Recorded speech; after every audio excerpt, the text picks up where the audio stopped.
we are going to be going through the patch notes for the new 3.3 open beta. You can play it right now in Steam. Go out and have fun after you've watched this video, but stick around for the whole thing because we've got a whole lot of juicy stuff coming up. We've got some really interesting changes to the way federations can be formed. They've snuck quite a few things under the radar that have not been talked about anywhere else. And basically, we're going to dive straight into the details and find out what is going on. First off, we start with what is basically an overview of the new features we're getting in 3.3. A summary of these major changes are as follows. All means of increasing administrative capacity have been removed. While there are ways to reduce the empire sprawl generated by various sources, empires will no longer be able to completely mitigate sprawl penalties.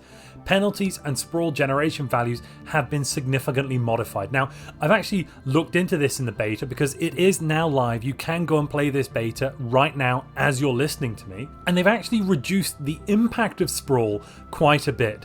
Now, if you have 1000 empire sprawl, that will relate to a plus 100% technology cost and plus 200% tradition cost. The Edict Fund, that's an entirely different story, and that is massively hampered by sprawl actually.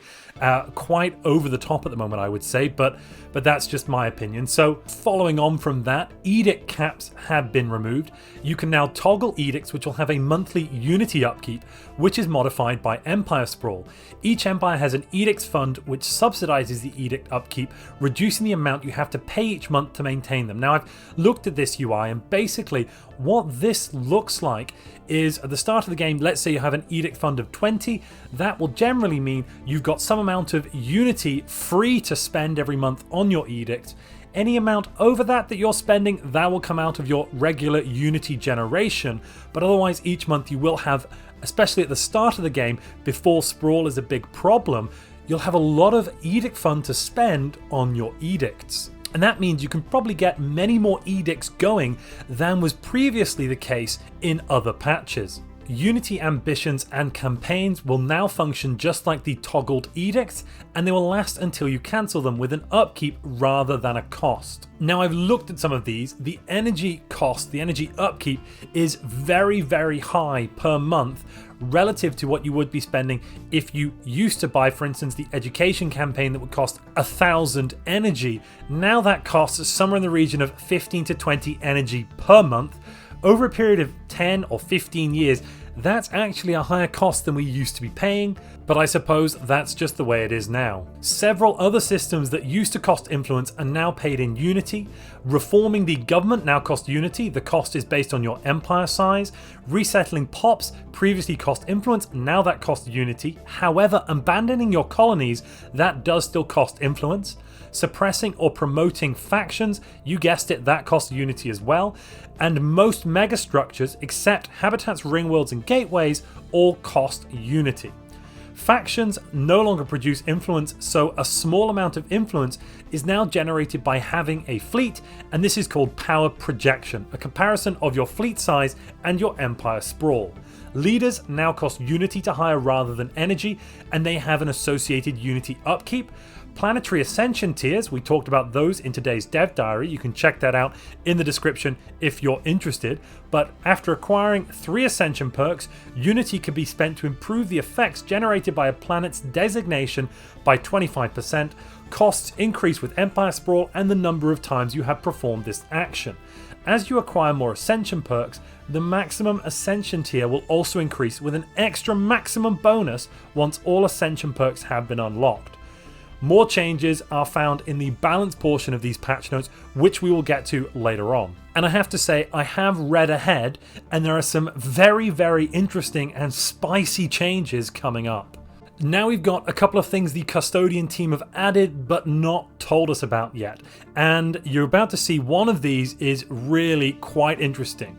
They've added plantoid, lithoid, necroid and aquatic pre-sapient pops to discover if you own the respective species packs. That is a very, very welcome addition in my opinion.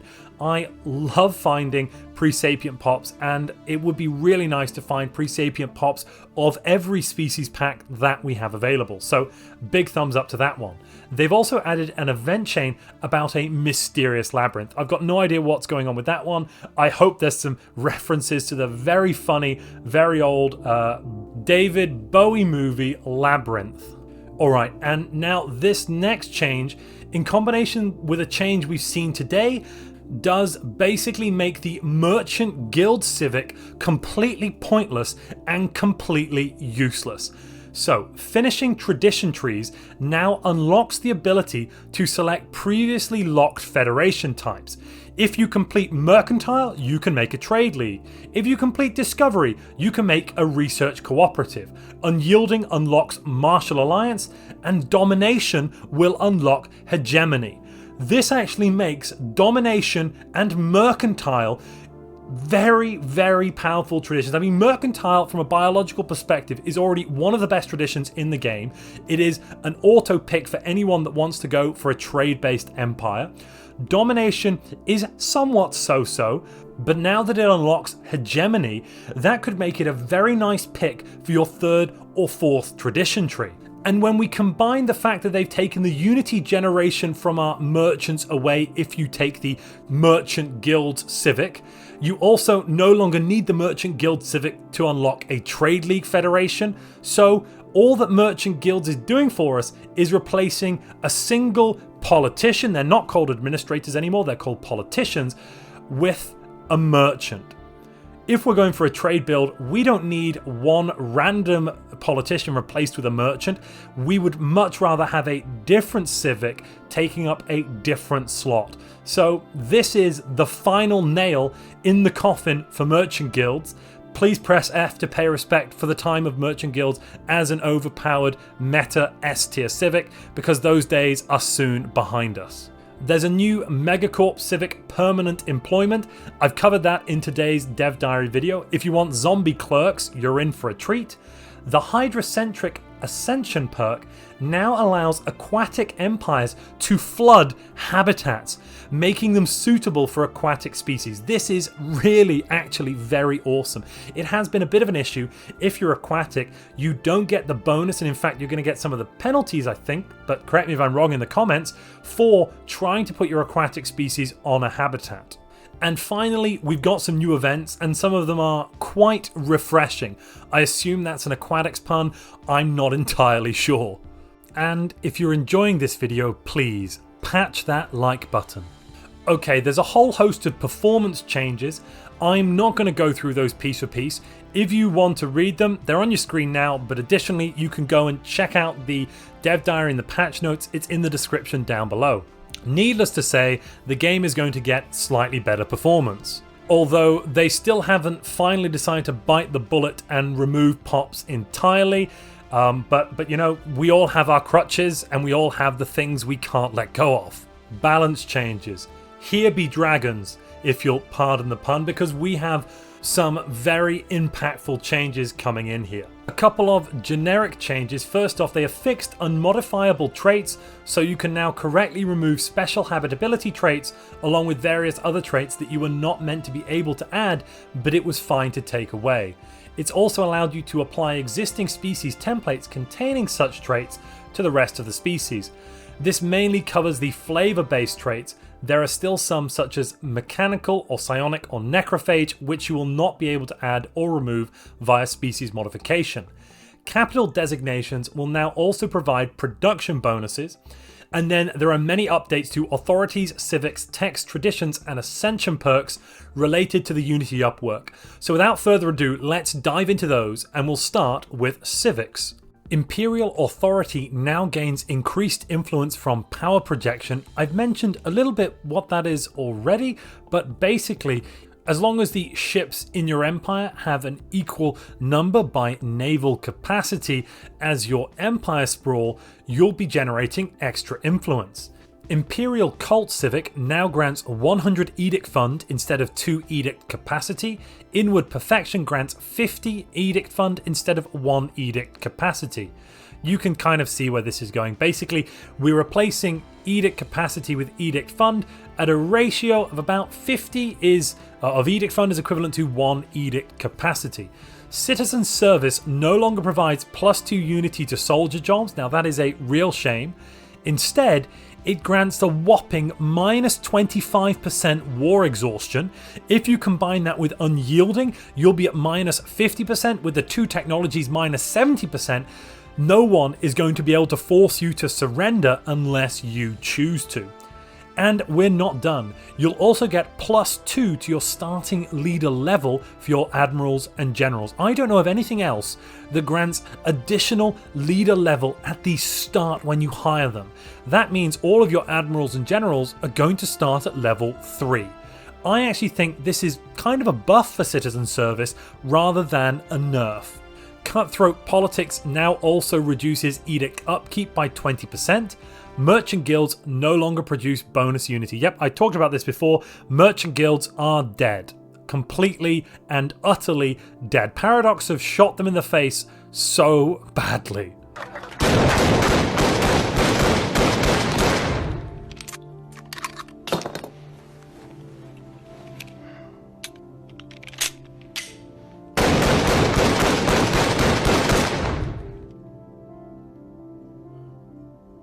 Brand Loyalty Civic now grants 25 Edicts Fund instead of 1 encryption. Subsumed Will and OTA updates will now also grant 25 Edict Fund. Feudal Society, it reduces the leader hiring cost by 50%, waives unity upkeep costs for your employed leaders, and then your governors will generate unity equal to their skill level. However, it removes the ability for you to dismiss leaders. That being said, there are still some fun ways of dismissing leaders. I may make a video on that. If you're interested, let me know. Write down in the comments down below. Technocracy no longer generates unity. Instead, the Civic now doubles the chance that your scientists will discover a technology from within their expertise, and you also get 1 research slot. The Civic only now requires you to be partially materialist, no longer needing fanatic materialism. I actually think this is a buff to technocracy, if anything. Pearl Divers also produce 1 more trade value, that is 3 by default, and will no longer steal angler jobs when food is in short supply. Traditions and Ascension perks. Executive Vigor Ascension perk now grants 100 Edict Fund instead of 2 Edict Capacity. I mean, we all saw that coming given what happened to Imperial Cult earlier. Grand Council and Harmonious Directives Tradition now grant 50 Edict Fund instead of 1 Edict Capacity. Integrated Preservation Tradition no longer increases admin cap. Instead, it gives your empire a flat 30% increase to automatic resettlement chance. That's actually pretty nice. The Void Dweller Finisher from the Expansion Tradition now will also discount your upgrading of habitats. That makes expansion even more powerful for Void Dwellers. Technologies and buildings. Planetary Unification will now give you plus 5% Unity production and a one-time Unity award, which is equal to, I think, up to 6 months of Unity production or 1,000 Unity, whichever is lower. And this is instead of the +2 Unity it used to give. This, I think, is a bonus here. It's better than it used to be. All technologies that increased Unity production now instead increased your Edict Fund by 20. The Autocathon Monument, Corporate Monument, and Simulation Site building lines now generate a small amount of Unity and increase your Unity generation from jobs on their planet. I think these buildings, well, we're going to have to see exactly how that shakes out in the meta. It could be that they're very useful, especially to Unity-focusing empires. It could also be that you don't really want them, that it's more economical to get Unity jobs than use up one of your building slots for a 5% bonus. Hive empires can now build a variant of the Autocathon Monument line called Sensoriums. Memorialists and death cults can now choose whether to build their specialized Unity buildings, or they can still build the regular ones, and that's quite important. Before, we didn't get the choice. Memorialist buildings now replace the Autocathon Monument line. I haven't checked yet. I assume the Memorialist buildings still add jobs rather than being a flat bonus for the building, but we'll have to see. Spiritualist empires can now acquire the technologies associated with the Autochthon Memorial and similar buildings, as well as their faith-based line. They have renamed administrator jobs to politicians, and they've assigned bureaucrats, priests, and other related jobs to the new administrator economic category. With Origins, the Here Be Dragons endgame trigger now lets machine intelligences with a synthetic age ascension perk reach it after 4 ascension perks rather than 6. And this is a big one for players. The living metal technology can now be discovered as long as you have some of the living metal deposits within your borders. And that means if you are playing Here Be Dragons Origin, you won't sometimes be locked out of actually spawning more baby dragons because you never manage to get the living metal technology and you simply have the deposit, but you're stuck. This is a great fix, thank goodness for Paradox.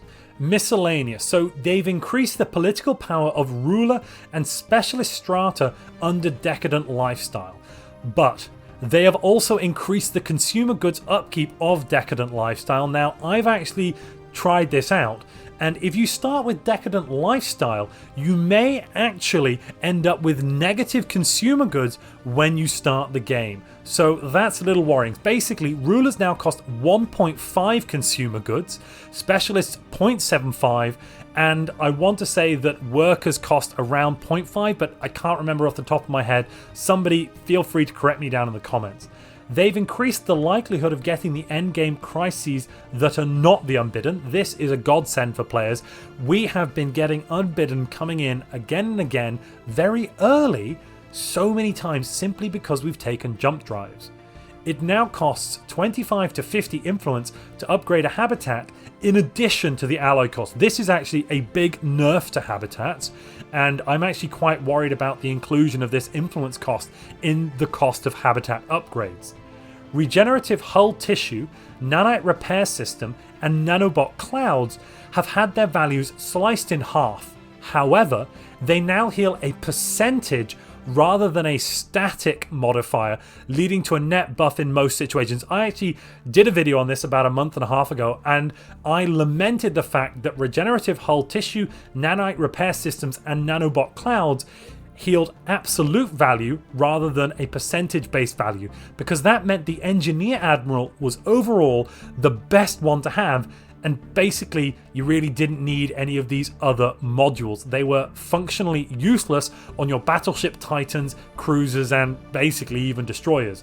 It is fantastic that Paradox, I'm sure they didn't hear it from me, I'm sure they heard it from someone else, but it's fantastic they have made a change here to make regenerative hull tissue and all of its brethren actually useful. Scientists currently researching a technology can now gain new traits as they level up. This is groundbreaking. This means our scientists can actually get better at doing science as they do science. That makes a lot of sense. You know, people on the job tend to learn new skills, new abilities, and I'm glad that you no longer have to send your scientists out to survey in order to get new traits as they level. The sell to private collector minor artifact decision now only grants a flat 500 energy and has a 6-month cooldown. This is a whopping nerf to the on the shoulders of giants origin, and actually it's a big nerf to most bio empires. You're now going to have to carefully plan your use of artifacts, your minor artifacts, and additionally you're no longer going to be able to wait for the wait a few years and your artifacts get much more valuable. At the moment, artifacts will scale as the game goes on. I think it was a bug that came in with 3.2, but they've been scaling and they've ended up at 1,000 influence per artifact, which is really very good and very useful for bio empires. To be quite frank, bio empires are generally speaking less powerful than their Gestalt alternatives. However, I guess this just is what it is. There have also been a bunch of changes to the AI. I'm not going to cover these in this patch note video, but needless to say, they're all overwhelmingly positive. Now we get to bug fixes, and there's actually a couple of things in here which I want to highlight. I'm not going to cover everything, but there are some things in bug fixes which I think really deserve their place in balance changes. Okay, what's the first thing I'm going to talk about? trade value from jobs will now get a penalty from low planet habitability. Until now, your planet habitability has not impacted trade value at all, and that is why, as a trade value player, if you're spamming merchants, you can colonize any planet you like, put out a lot of merchants on them. I've actually been running merchant mechanists for quite a while, and I've been enjoying putting robots on my low habitability planets, that's 2 worlds and 20% worlds, and then have my biopops work merchant or what used to be called bureaucrat jobs. But that is no longer going to be the case. Trade value is getting a massive nerf, and they've really snuck this one in here under the radar. They've also fixed the megastructure view description, which sometimes does not reflect the selected megastructure. I'm very happy about this one. There are so many times when this has happened to me, and it is super, super annoying. And the final thing that should definitely have been in balance, Venus realized that they were larger than Earth and has decided to shrink to a more appropriate size. Now, I didn't notice this before, but it was definitely very immersion breaking. Thank God it's been fixed. So go and enjoy patch 3.3 beta. It is, as I've said before, it's live on Steam. You can opt into it and you can play test the game and give your feedback to Stellaris, to Paradox, and that way we actually have a lot of control as players over what steps are taken next, where our beloved game goes in the future. I've been Montu. Thank you for watching.